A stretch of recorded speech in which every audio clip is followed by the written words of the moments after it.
conceptuales. Los modelos de datos definen cómo se modela la estructura lógica de una base de datos. Los modelos de datos son entidades fundamentales para introducir la abstracción en una base de datos. Los modelos de datos definen cómo los datos se conectan entre sí y cómo se procesan y almacenan dentro del sistema.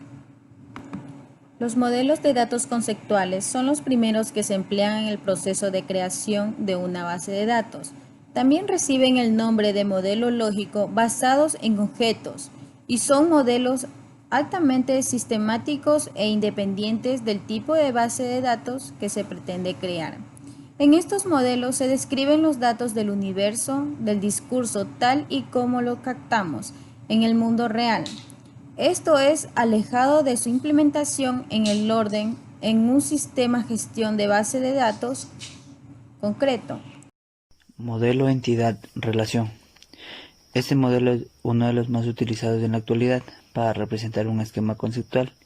Fue creado por Peter Chen en 1976 y posee los siguientes elementos. Como primer elemento, llamado entidad. Las entidades se representan por cosas u objetos, ya sean reales, abstractos, tangibles, empleado, alumno, maestro, o intangibles, calificaciones, cuentas de cheques, asignaturas, de los cuales nos ingresa almacenar información.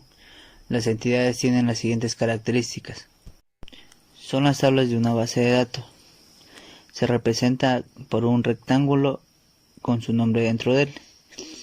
El nombre de la entidad solo se puede aparecer una vez en el esquema. Esto quiere decir que una base de datos no puede tener dos tablas que se llamen igual.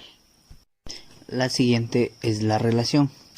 La relación es la forma en la cual las entidades se asocian una con otras, indicando con eso la dependencia de los mismos. Las relaciones tienen como las siguientes características.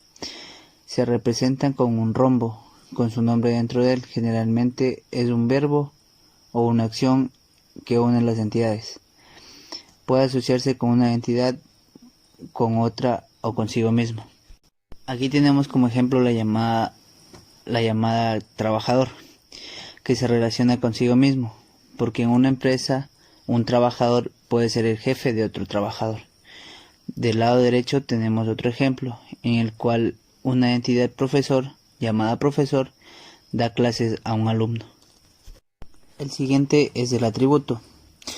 El atributo son características que describen a una entidad y representan la información que se almacenará en ella. Los atributos tienen las siguientes características.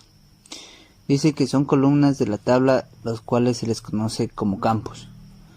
También se representan mediante un elipse con su nombre dentro de él. Pueden ser de distintos tipos de datos: texto, numéricos, fechas y boleado, etc. Tenemos un ejemplo con el diagrama anterior. Tenemos un profesor como atributos o como campo de su tabla que va a tener. Tiene nombre, apellidos, fecha de ingreso, la relación con la otra entidad, que es alumno, que también va a tener nombre, apellido y en su caso aulas. Dentro de los atributos tenemos tres. El primero llamado atributo multivaluados o también multiconcurrentes. Dice que son aquellas que pueden tener más de un valor y se representan en una doble elipse. Por ejemplo, la entidad profesor puede tener un atributo llamado teléfono, el cual puede tener distintos datos. Por ejemplo, puede tener el teléfono celular y el teléfono convencional. El siguiente es el atributo compuesto. Son aquellos que se obtienen a partir de la combinación de dos atributos, pues lo que pueden tener varios valores que se representan de la misma forma que los atributos multivaluados. Y aquí tenemos un ejemplo de atributo compuesto, que es la dirección, que se va a obtener mediante otros tres atributos. El primero es calle, que puede ser un texto; el segundo un número exterior, que puede ser numérico; y el tercero un número interior, que también puede ser numérico. El siguiente son los atributos derivados. son aquellos que pueden obtenerse a partir de otros atributos de la entidad. Se representan como una elipse punteada. Este tipo de atributos pueden generar redundancia. Tenemos un ejemplo en el cual el profesor tiene estos atributos llamado edad, que se pueden obtener a partir desde su fecha de nacimiento. Y las siguientes son las claves candidatas. Las claves candidatas son otro tipo de atributo que identifican de forma única los valores de una entidad. Tienen como las siguientes características: el valor de la clave no se puede repetir y el valor de la clave no puede ser nulo. Estos tipos de atributos nos van a identificar de manera única todos los datos que se guardan en la tabla. Para entender mejor estos atributos tenemos tres tipos de claves. Tres tipos de claves candidatas.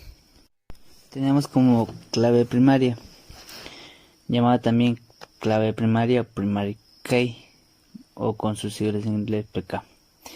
Es aquella clave candidata que se escoge como identificador de los datos que se representan mediante una elipse con su nombre subrayado dentro de él.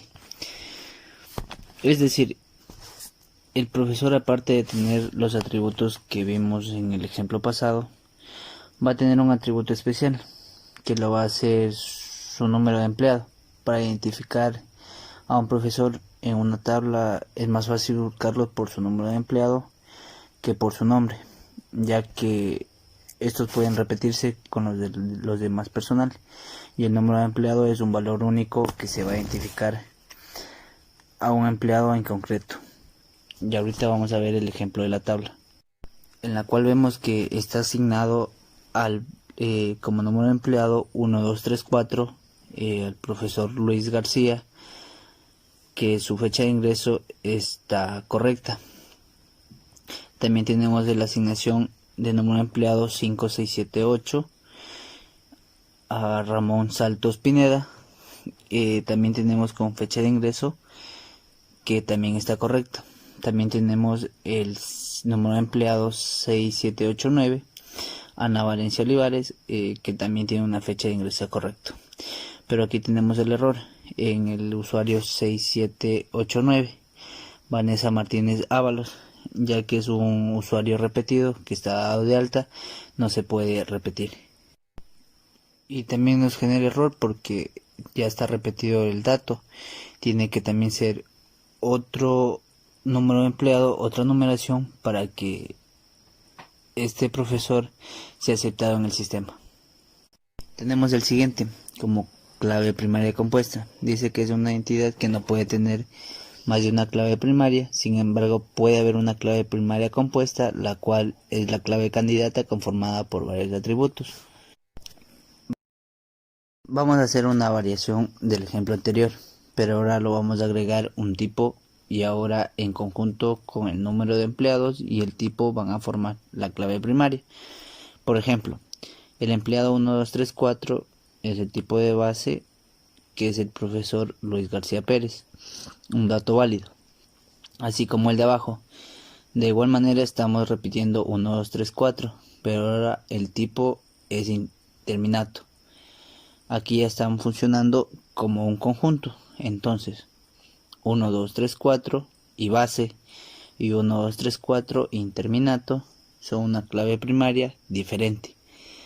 Pero 1, 2, 3, 4 base ya no se le puede asignar a otro profesor porque ya se le está repitiendo en el primer valor de nuestra tabla. Por eso es que nos sale como error al momento de querer ingresar a otra persona con el mismo código 1, 2, 3, 4 base. Y tenemos también lo que son las claves alternativas, que se dice que son aquellos atributos que no se eligieron como claves primarias, pero que cumplen la misma función.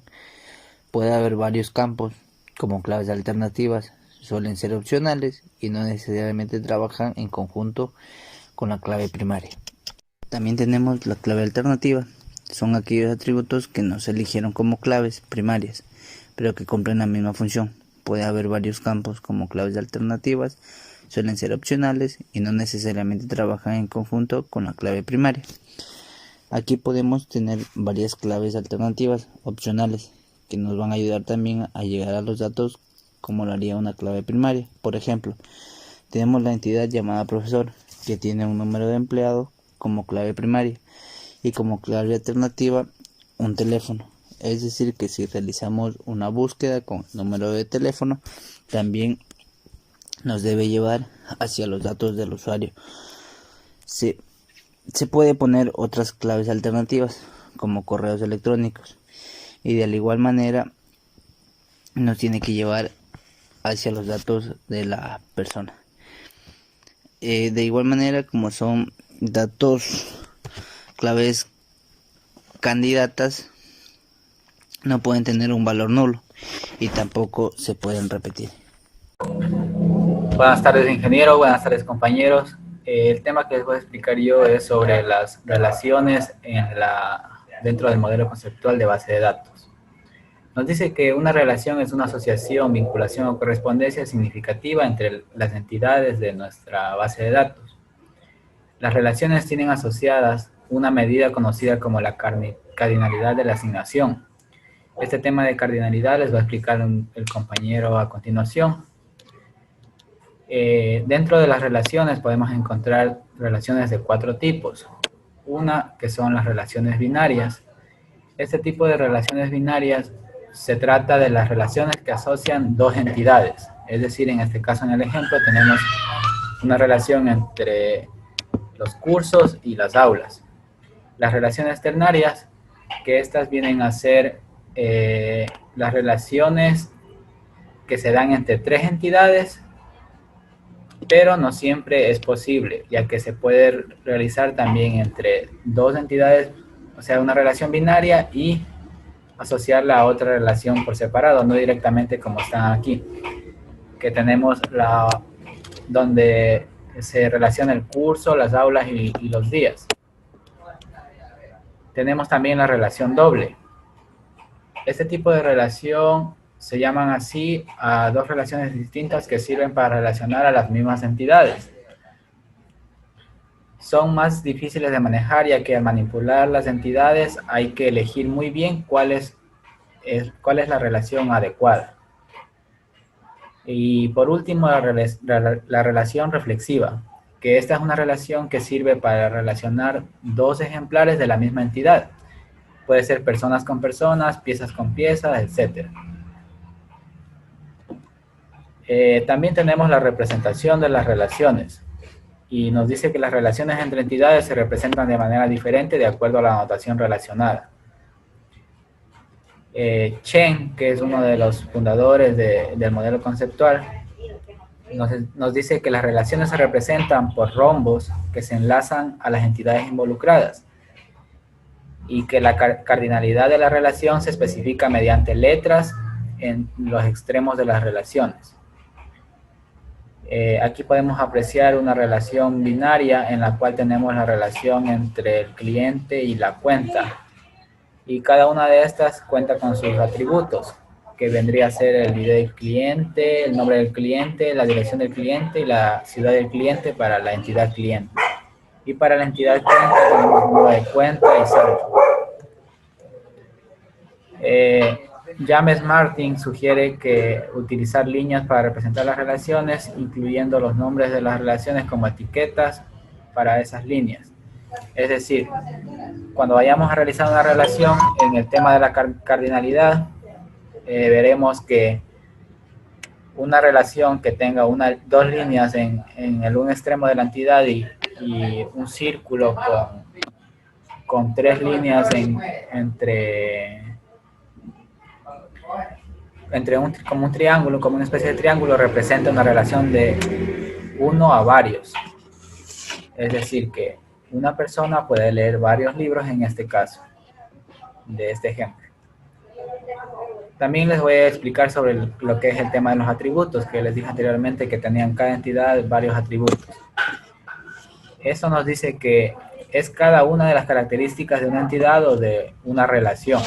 Los atributos se pueden representar de diferentes maneras. Una de ellas consiste en dibujar un óvalo con el nombre del atributo en su interior y unido mediante una línea a la entidad o relación correspondiente.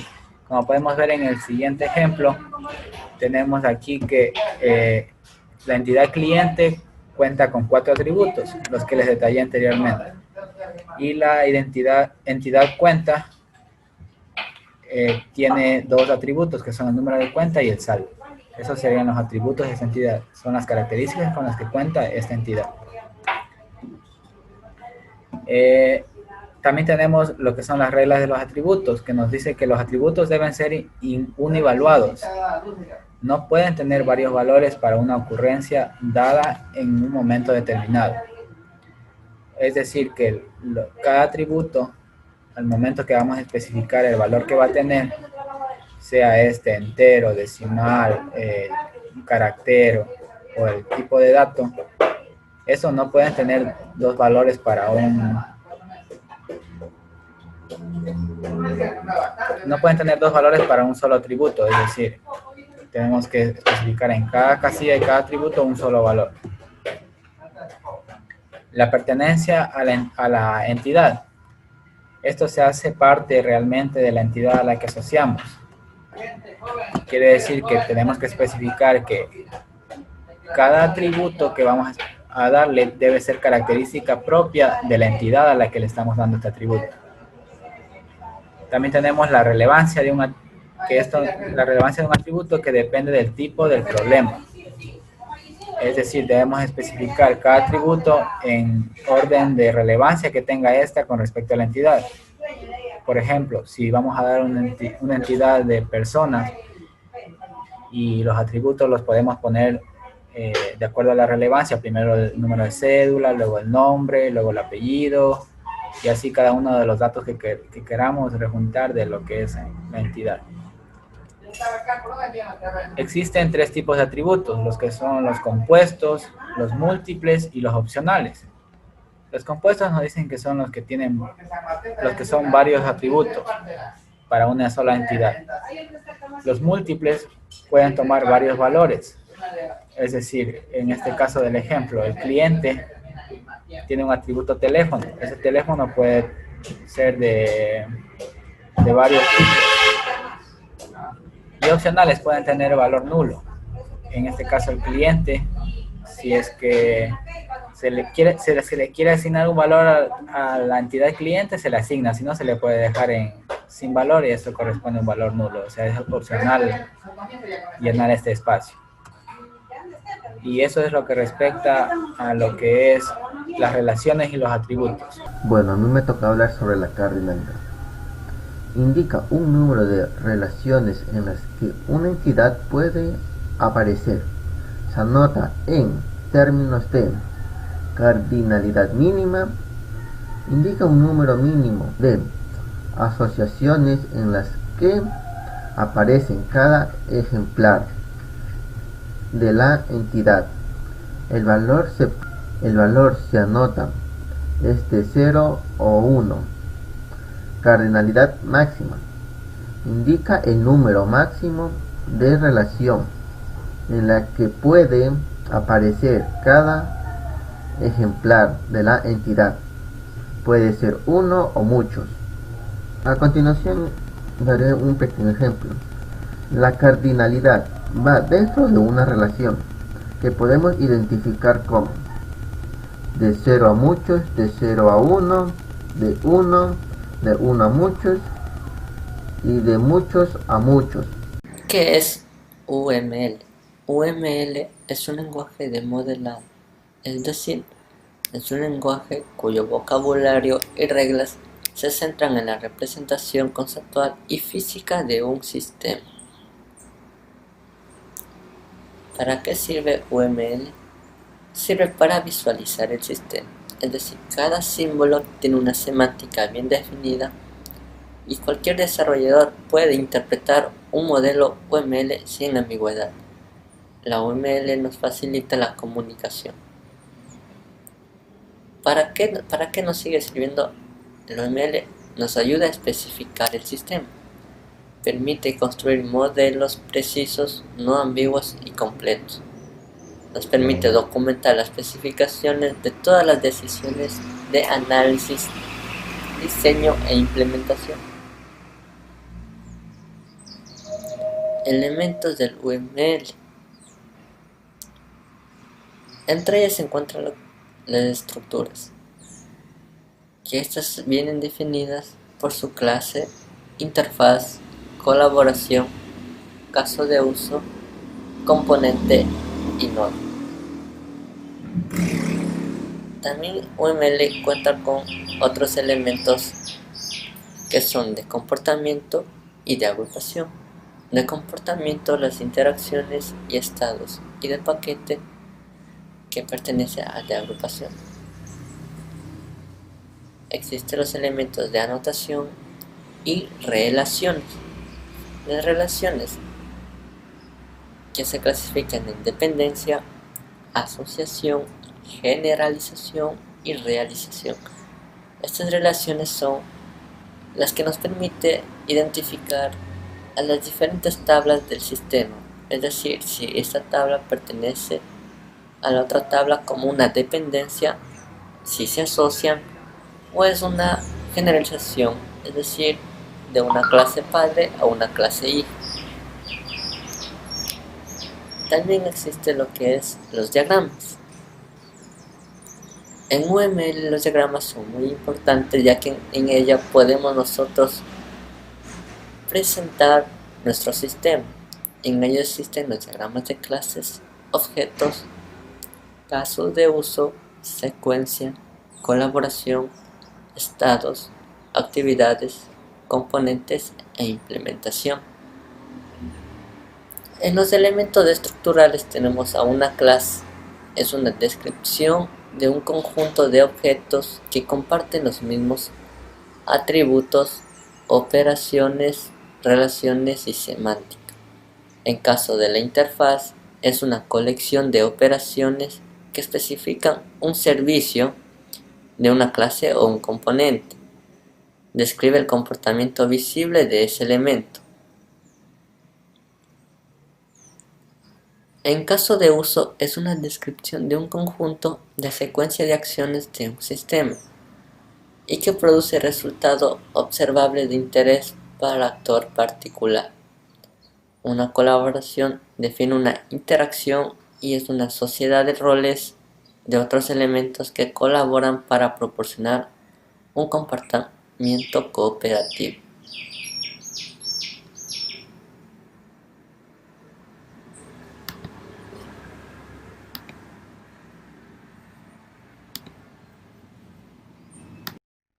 Bueno, el día de hoy vamos a realizar un modelo conceptual dirigido al local de reparación móvil. Lo que vamos a utilizar ahora es 6 tablas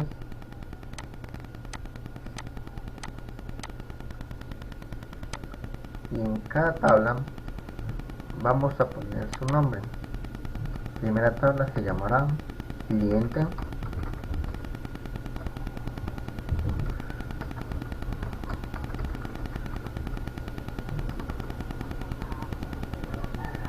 En atributos pondremos número de cédula,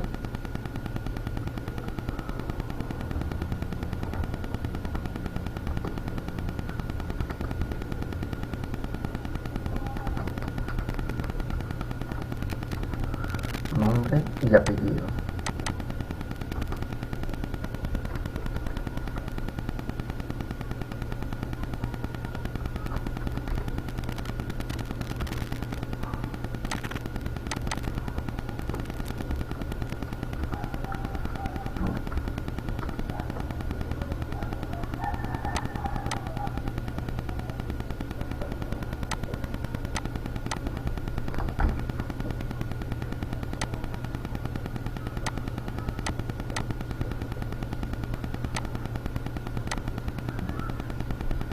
En la segunda tabla pondremos como nombre local.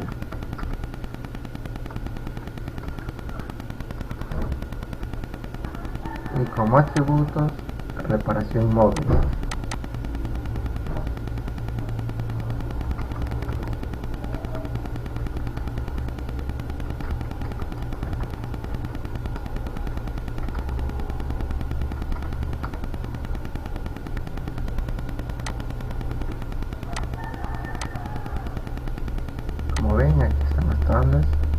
nombre cliente y local.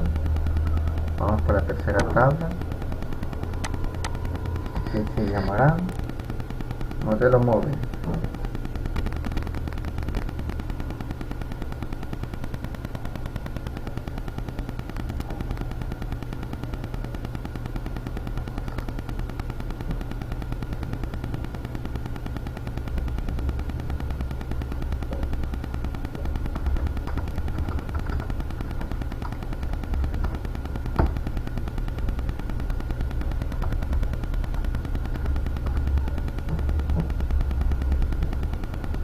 Y en atributos pondremos los modelos móviles, que son Samsung, Huawei, LG y Sony.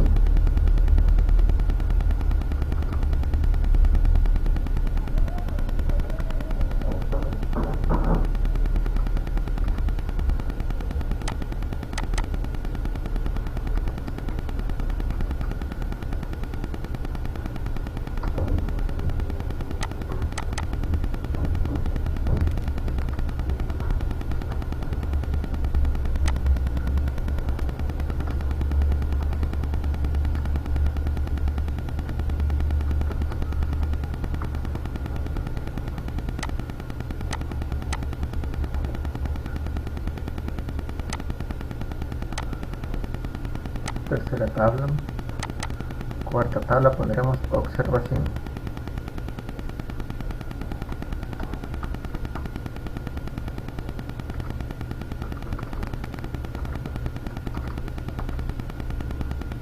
Y en atributos pondremos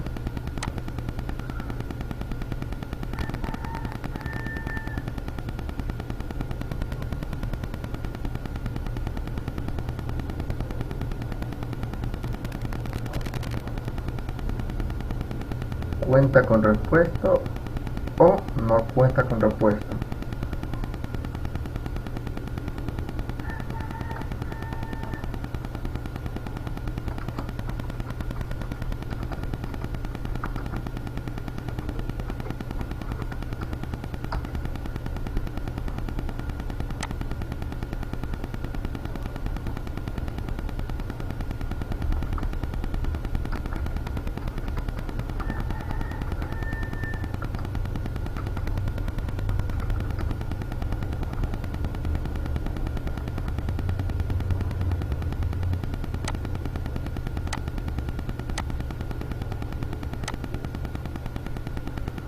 Cuarta tabla,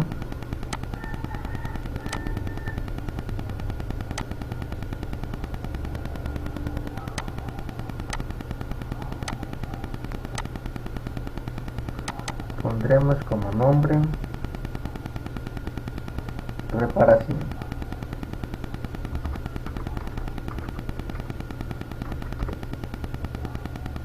Como atributo cuenta con arreglo o no cuenta con arreglo.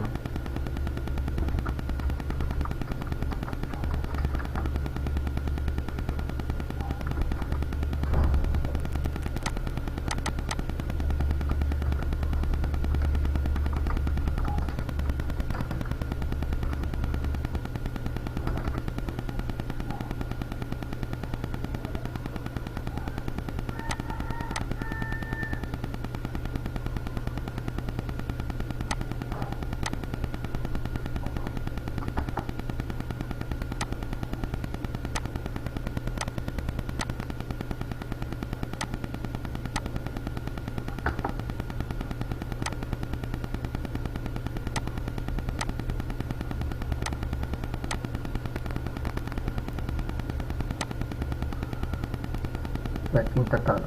Como sexta y última tabla pondremos factura.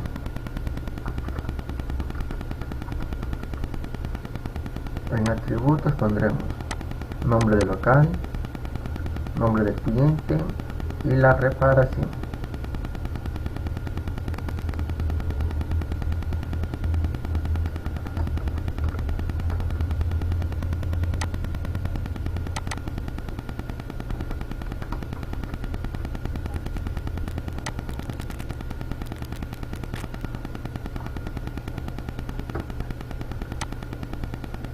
y reparación.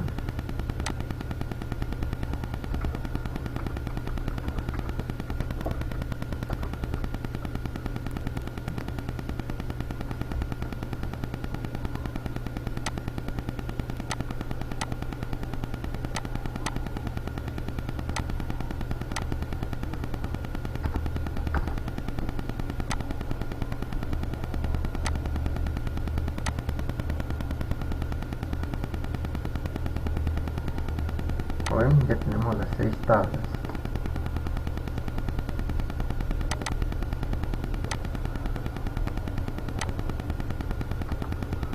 Persona que he escrito mal.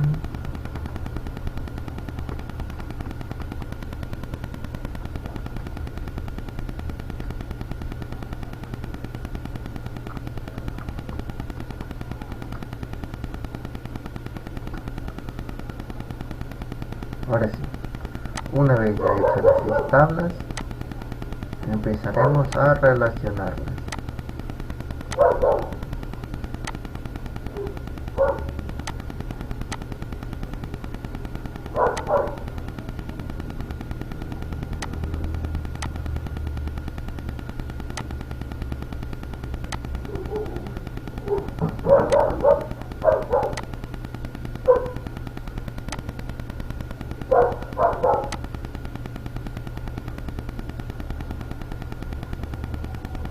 En la primera relación vamos a ver cliente con local.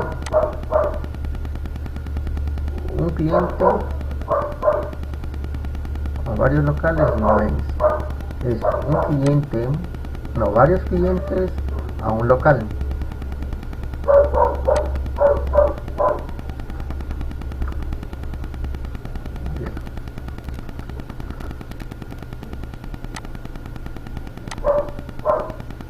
Ahora, siguiente relación. Cliente a móvil sería un cliente tiene un móvil, sería un on.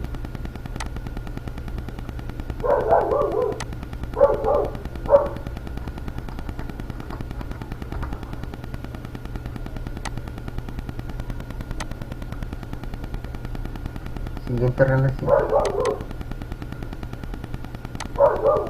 Un local, varios móviles.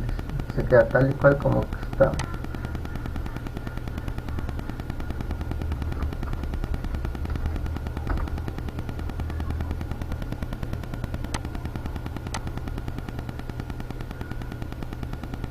Ahora, un móvil,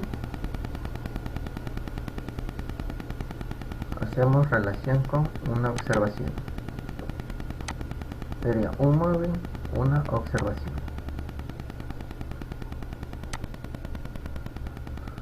Siguiente sería local con observación. Sería un local y varias observaciones. Queda tal y cual. Asimismo, observaciones con reparación queda ahí mismo. Y reparación con factura queda así mismo.